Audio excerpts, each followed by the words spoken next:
नीतीश कुमार। कल हमने इसी मुद्दे पर बात भी की थी कि कौन दोस्त है कांग्रेस पार्टी का और कौन दोस्त बन करके दगा दे रहा है।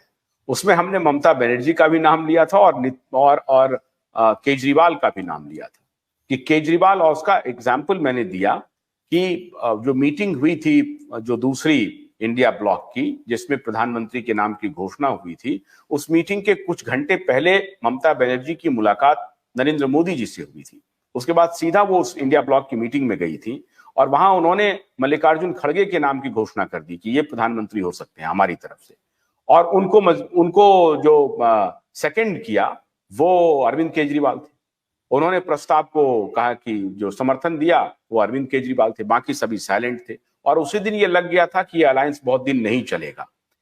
आपका जो प्री पोल्स अलायंस की बात मैं कह रहा हूं, उसमें गुजरात की बात मुझे थोड़ी समझ में आती है, इसलिए क्योंकि लास्ट जो गुजरात का इलेक्शन था जिसमें सारे कैबिनेट को बदल दिया और जीत गया, उसके पहले वाला जो इलेक्शन था गुजरात में, उसमें बहुत मार्जिनल विन था भारतीय जनता पार्टी का। कांग्रेस ने बहुत मजबूत टक्कर दी थी और इसलिए पिछली बार लग रहा था कि अगर ऐसा नहीं कुछ करेंगे तो बीजेपी वहां हार भी सकती थी, और इसीलिए पूरे कैबिनेट को बदल दिया, सीएम सहित। ये बात मैं मान सकता हूं कि शायद गुजरात में आम आदमी पार्टी और कांग्रेस का जो प्री पोल अलायंस है, अगर एक इलेक्शन पहले से अगर आप जांच करें तो हो सकता है कि वहां कुछ हो।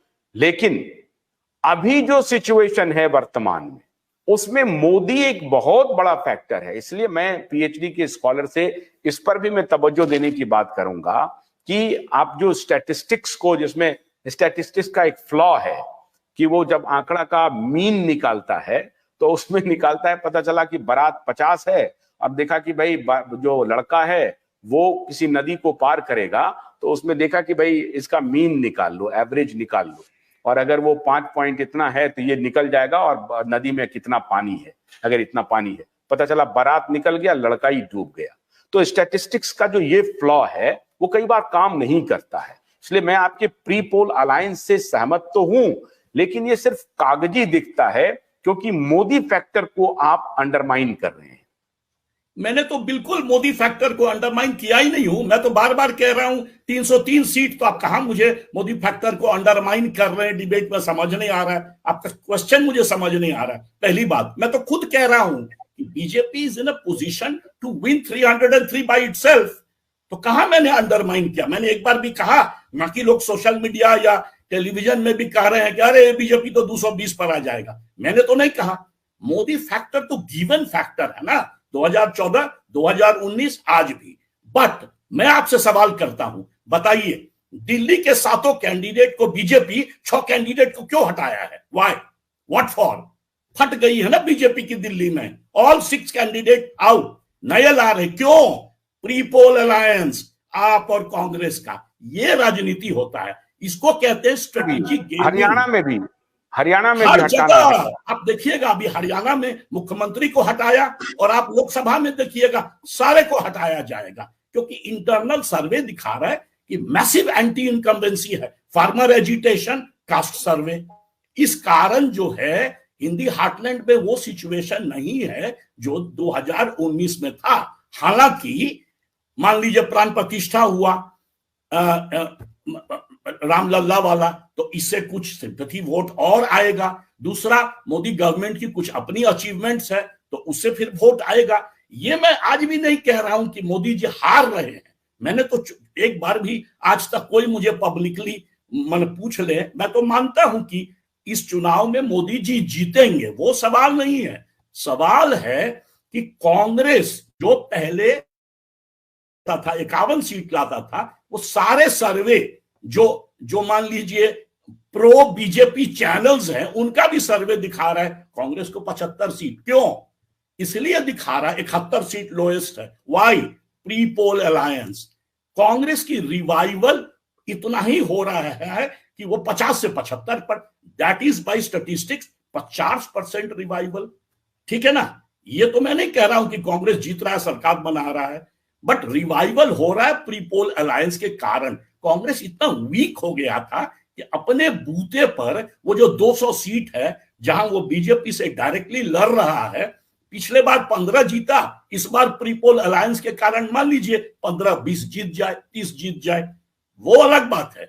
बट आज भी डोमिनेंट पार्टी बीजेपी है, कांग्रेस नीचे से रिवाइवल पर है because of pre poll alliance. मैं ये पॉइंट बताने की कोशिश कर रहा हूं। राइट। अब मैं एक पूछता हूं कि ये जो स्विंग स्टेट की आपने पहले चर्चा की, स्विंग स्टेट में कांग्रेस के रिवाइवल का कोई गुंजाइश दिख रहा है?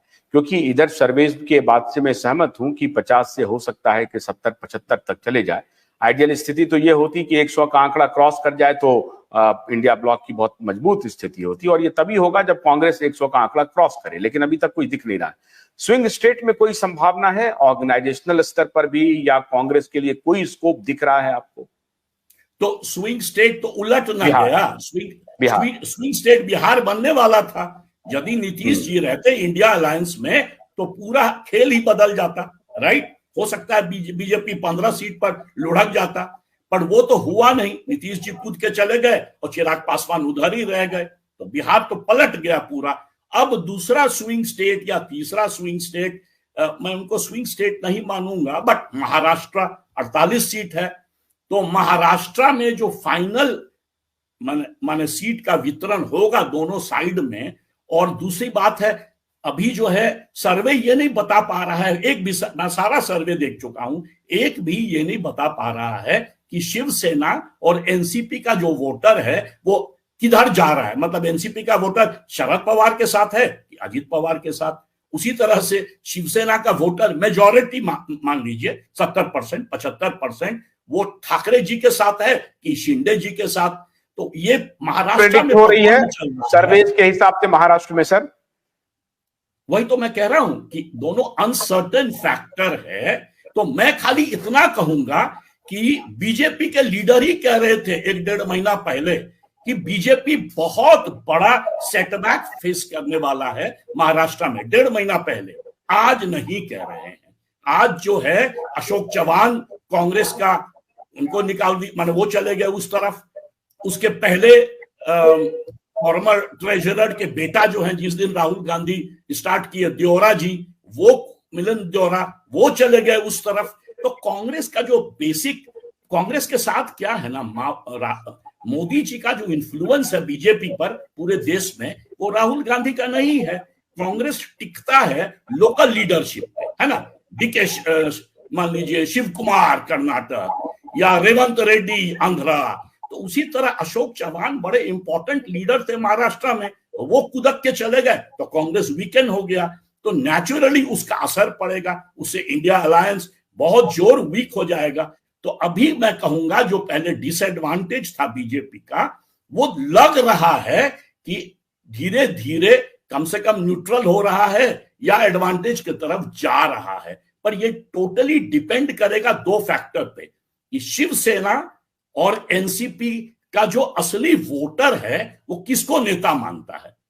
एनसीपी शरद पवार या अजीत पवार, शिवसेना ठाकरे साहब या शिंदे साहब। ये जानना जब तक कोई इंटरनल सर्वे इन दोनों पार्टी का नहीं करेगा, बड़ा मुश्किल है जानना। ऊपर से हम खाली अटकलबाजी कर सकते हैं। मैं खाली इतना कहूंगा महाराष्ट्र में, फिर दोबारा रिपीट करूंगा कि 1-1.5 महीना पहले, या कहिए तो भारत जोड़ो न्याय यात्रा के पहले, लग रहा था महाराष्ट्र ढुलमुल, मतलब बीजेपी के लिए, मतलब एडवांटेज सब लोग कह रहे थे, ऑल एनालिस्ट, कि वो जो है, और बीजेपी के लीडर भी मान रहे थे इंटरनली कि पूरा जो है महाराष्ट्र वो लोडेड हो गया है टुवर्ड्स द इंडिया अलायंस। आज पिक्चर बदल रहा है। कितना बदला है, अभी तो चुनाव का घोषणा नहीं हुआ, अभी कैंपेन स्टार्ट नहीं हुआ। अब कैंपेन पर डिपेंड करता है, बहुत फैक्टर्स जो होता है। देखिए स्टैटिस्टिक्स क्या करता है, जनरल टेंडेंसी बता देता है। जनरल टेंडेंसी क्या है मेरे अनुसार, 300 सीट बीजेपी पक्का जीतने, मतलब is going to most likely to win 300 by itself। 300 नहीं हो, 15 सीट कम हो, 15 सीट ज्यादा हो, तो फिर भी 285 से लेकर 315 अभी जो सिचुएशन है, बीजेपी खुद जीत रही है। एलाइज जो है मान लीजिए 30, 40, 50 सीट ले आया, तो ये जो अटेम्प्ट है ना, अब की बार 400 पार, उसके नजदीक पहुंच जाएगा बीजेपी। मान लीजिए 400 नहीं मिला, 380 मिल गया, 370 मिल गया।